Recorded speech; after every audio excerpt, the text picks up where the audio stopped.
Est-ce que tu connais le point commun entre un booster et une Supra? Bouge pas, je t'explique. On est en 1964 et Toyota veut sortir une caisse de zinzin. Ils ont le moteur de la Toyota Crown, le type 3M, un 6 cylindres pas très puissant, mais déjà très bien pour l'époque. Mais ils ont besoin de plus. Ils vont appeler Yamaha. Et Yamaha, ils font quoi? Des motos, des trucs qui montent dans les tours, etc. Et à cette époque, ils font que du 2 temps. Ils vont donc fournir ce bloc à Yamaha et leur dire voilà, débrouillez-vous.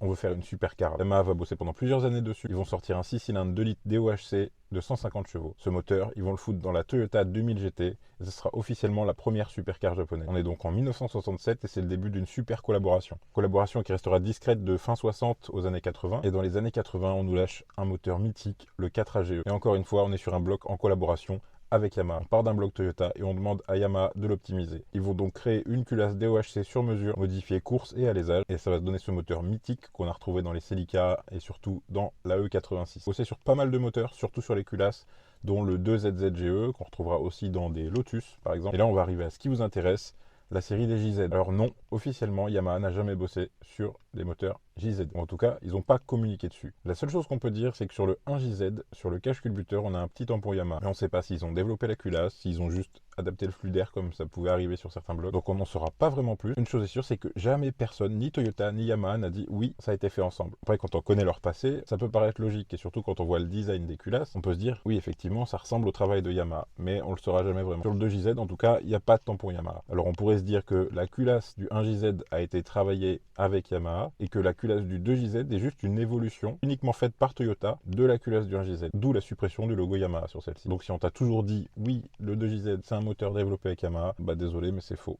sur le papier en tout cas. Et là on va arriver à une dinguerie, le 1 LRGUE. Tu connais pas ce code moteur mais tu connais ce son.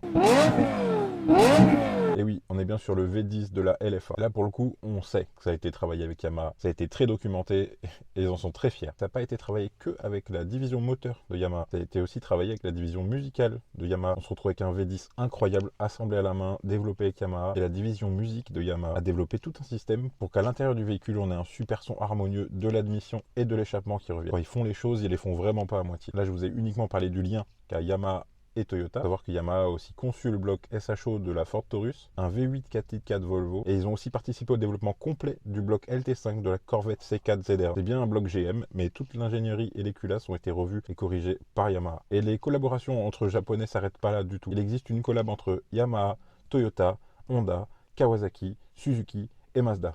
Mais ça, je t'en parle dans une autre vidéo. Si t'aimes bien ce genre de vidéo, n'hésite pas à t'abonner, partage, like, fais ce que tu veux. Bisous!